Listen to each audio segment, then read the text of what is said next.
नमस्कार मित्रों, हमारे जीवन में प्लैनेट्स यानी ग्रहों की भूमिका बहुत होती है।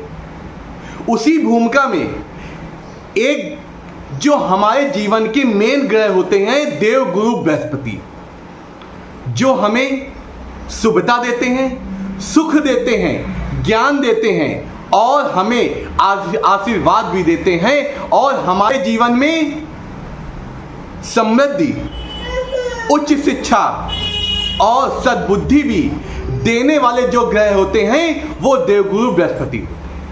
लेकिन ग्रहों की कुछ चाल ऐसी चल रही है कि देवगुरु बृहस्पति भी अत्याचारी की भूमिका निभाने वाले हैं। आइए इस वीडियो में जानते हैं कि गुरु अत्याचारी कब होते हैं और अत्याचारी माने अशुभ फल देने वाले, क्योंकि इनका मेन कार्य होता है शुभ फल देना, लेकिन अशुभ फल देने वाले कब बन जाते हैं। जैसा कि हम लोग जानते हैं कोई ग्रह हमेशा शुभ फल नहीं देता है और कोई ग्रह हमेशा अशुभ फल भी नहीं देता है। प्लैनेट्स अशुभ अवस्था यानी नीच या वक्री हो जाते हैं या अशुभ ग्रह के साथ हो जाते हैं या 3, 6, 8, 12 में चले जाते हैं तो ये अशुभता की, ये माना अत्याचारिता की भूमिका निभाते हैं। वही देवगुरु बृहस्पति 14 मई से मिथुन राशि में प्रवेश कर रहे हैं और ये 8 वर्षों तक ये क्रिया चलती रहेगी, असामान्य स्थिति चलती रहेगी, क्योंकि ये कुछ दिन वक्री अवस्था रहेंगे, फिर कर्क राशि में जाएंगे, फिर उल्टा फिर मिथुन राशि में आ जाएंगे और ये मिथुन राशि इनकी नीच राशि में होती है।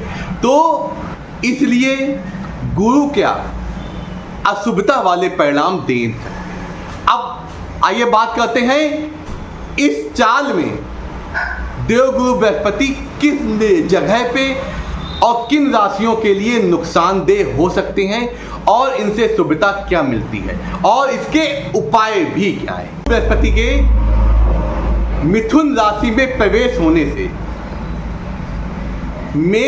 मेन ये अशुभ होंगे मेष राशि के लिए, कन्या राशि के लिए, वृश्चिक राशि के लिए, मकर राशि के लिए और मीन राशि के लिए। इन 5 राशियों के जीवन में कुछ अप्रिय घटना, कुछ अशुभता हो सकती है, लेकिन उसके लिए भी मैं वीडियो के अंत में कुछ विशेष उपाय ऐसे बताऊंगा जो होंगे आसान लेकिन आपको लाभ अधिक देंगे,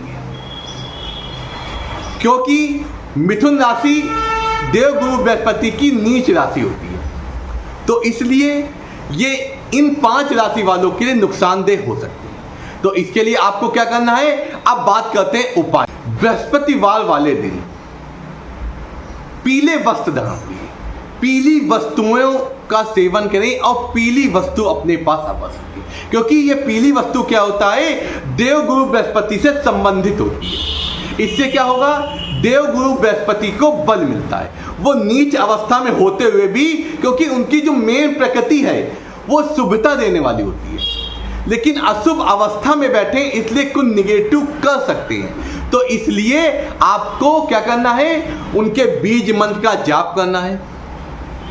गुरुवार से करें, प्रतिदिन करें, अति उत्तम है।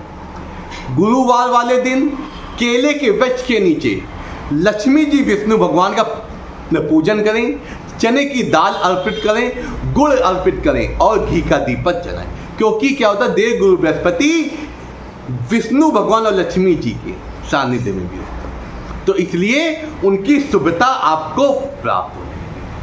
और आचार विचार स्वच्छ रखें, गलत चीज़ों का सेवन न करें, क्योंकि आप क्या होता है, देवगुरु बृहस्पति आध्यात्मिकता सद्बुद्धि वाले देवता होते हैं, इसलिए हमको उनसे संबंधित ही कार्य करनी, जिससे वो हमारे प्रसन्न रहे और उनको बल मिलता रहे। नीच अवस्था में होते हुए भी वो हमारे लिए शुभकारी भी हों। ये स्थितियां किस समय से अंतराल है, क्योंकि 8 वर्षों का ये समय रहेगा।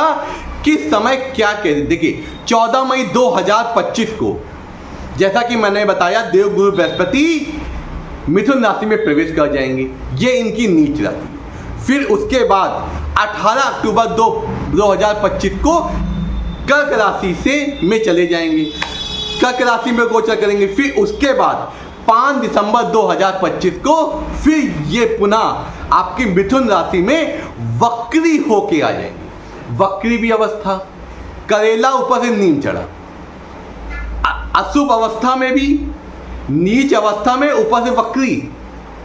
वक्री में क्या, वक्री अवस्था में क्या होता है, जो प्लैनेट होता है, प्लैनेट अपनी चाल से मध्यम या तीव्र हो जाता है, ज्यादा फल देने लगता है या कामों में डिले करता है। देवगुरु बृहस्पति की जो मध्यम चाल होती है, जो मार्गी अवस्था में जो चाल होती है, उससे कम या ज्यादा हो जाती है। जिन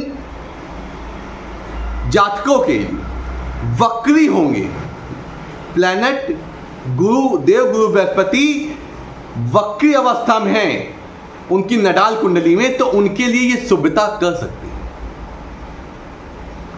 तो आपने समझ लिया कि देवगुरु बृहस्पति जब अत्याचारी होंगे किन जगह में आपको नुकसान। तो इससे इन उपायों के माध्यम से आप अपने जीवन को बेहतर बना सकते हैं, क्योंकि देवगुरु बृहस्पति हमारे जीवन में सद्बुद्धि भी देते हैं, उच्च शिक्षा भी देते हैं, ज्ञान भी देते हैं और सदाचार करने की बुद्धि भी देते हैं। इन्हीं चीज़ों में परिवर्तन हो जाएगा जब वो अत्याचारी होंगी।